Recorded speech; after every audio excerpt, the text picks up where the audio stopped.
Hi friends, இன்றைக்கி பாருங்கள், கேரளாவில் எங்கள் கிச்சன் வந்து இதுதான், இப்படி தான் இருக்குது பாருங்கள். ஒரு பூ இருக்குல்ல, நான் 2 மாதத்துக்கு முன்னாடி இங்கேருந்து போகிறப்ப அந்த எப்போவுமே இந்த கும்மாயன்னு சொல்லுவாங்க மலையாளத்தில், வந்து அதை போட்டு இப்படி தேய்ப்பாங்க வெள்ளை கலரில். அப்போ நான் அந்த மை இருக்குல்ல எழுதுவாங்க, அந்த மையை வச்சுட்டு இந்த தாமரை பூ வரைஞ்சேன் பாருங்கள். இதுதான் எங்கள் கிச்சன், இப்படி தான் இருக்கும்.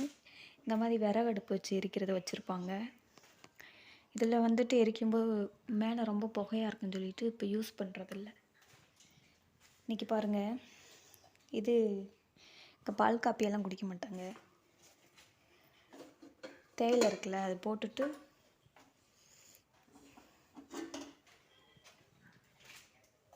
எனக்கும் என்னோடய ஹஸ்பண்டுக்கும் நான் எடுக்கிறேன். கட்டஞ்சாயா அப்படின்னு சொல்லுவாங்கள்ல,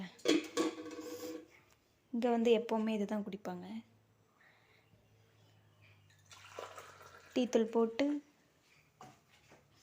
தண்ணி ஊற்றிட்டு டிக்காசன் மாதிரி எடுத்துகிட்டு சர்க்கரை போட்டு குடிப்பாங்க. எப்போவுமே இதுதான் குடிப்பாங்க. இன்னும் சாப்பாடு செய்யலை, இனிமேல் தான் சாப்பாடு செய்யணும் சாயங்காலத்துக்கு. இன்றைக்கி குழம்பு வந்துட்டு ஃப்ரெண்ட்ஸ் இங்கே பாருங்கள், இன்றைக்கி எங்கள் வீட்டில் குழம்பு வந்துட்டு துவரம்பருப்பும் பெரிய வெங்காயம் போட்டு வச்சுருக்கேன்ல, பெரிய வெங்காயமும் அப்புறம் வந்து இந்த காய். ஃப்ரெண்ட்ஸ் இங்கே பாருங்கள், இது ரெண்டும் நான் வச்சுருக்கேன்ல, இது தனியாக வேக வைக்கணும். அப்புறம் இந்த காய் போட்டு தான் இன்றைக்கி குழம்பு பண்ண போகிறோம். பாருங்கள் எவ்வளோ ஹார்டாக இருக்குன்னு, வளைக்க கூட முடியல, அந்தளவு ரொம்ப ஹார்டாக இருக்குது. இந்த காய் பாருங்கள், இந்த மாதிரி தான் இருக்கும். இது பேர் வந்து கும்பளைங்கான்னு சொல்லுவாங்க. உள்ளேயுமே ரொம்ப ஹார்டாக இருக்குது. இந்த தோல் வந்து எடுக்க கஷ்டமாக இருக்கும். இதுவே ரொம்ப ஹார்டாக தான் இருக்கும். நம்ம ஊரில் வந்துட்டு இது பேர் என்ன சொல்லுவாங்கன்னு தெரில. இந்த காய் போட்டு வச்சா டேஸ்ட் கொஞ்சம் நல்லா இருக்காது, லைட்டாக புளிப்பாக இருக்கும், ஒரு மாதிரி நல்லா இருக்காது. இன்றைக்கி இந்த காய் தான் வச்சு நம்ம இன்றைக்கி குழம்பு பண்ண போகிறோம்.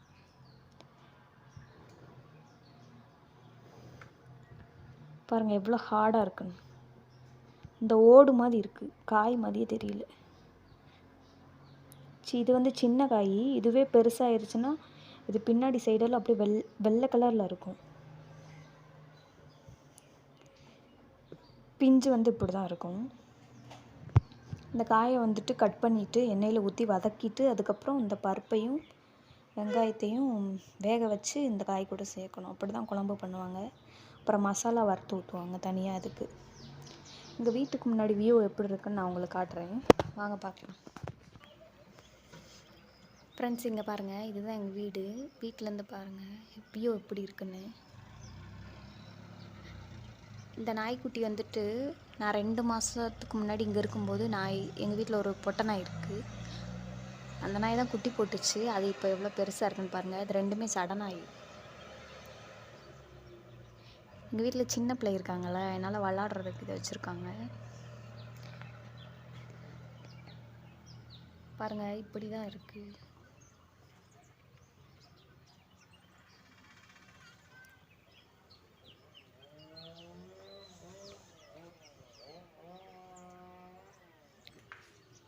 இதுதான் எங்கள் வீட்டுக்கு முன்னாடி இருக்க வியூ பாருங்கள்.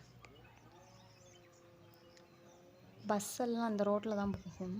எங்கள் ஊருக்கு 2 பஸ்ஸு மட்டும்தான் வரும். ஒன்று வந்து ப்ரைவேட் பஸ்ஸு, ஒன்று வந்துட்டு இது கவர்மெண்ட் பஸ்ஸு. அந்த பஸ் தான் ரிட்டன் மறுபடியும் வந்துக்கிட்டே இருக்கும் மாறி.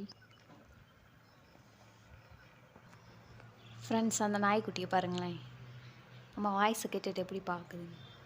எனக்கு நாய்க்குட்டினா ரொம்ப பிடிக்கும். உங்களுக்கு பிடிக்குமான்னு கமெண்டில் சொல்லுங்கள். ஃப்ரெண்ட்ஸ் இங்கே பாருங்கள், இந்த காய் நான் எண்ணெய் ஊற்றி வதக்கி வச்சுருக்கேன் பாருங்கள். இதை எடுத்து இந்த பருப்பு வந்துட்டுருக்குல்ல, இதில் போடணும். இதில் போட்டு வேக வைக்கணும். வெந்ததுக்கப்புறம் அப்புறம் மசாலா வறுத்து சேர்க்கணும். அவ்வளோதான், சாம்பார் ரெடி ஆயிடும்.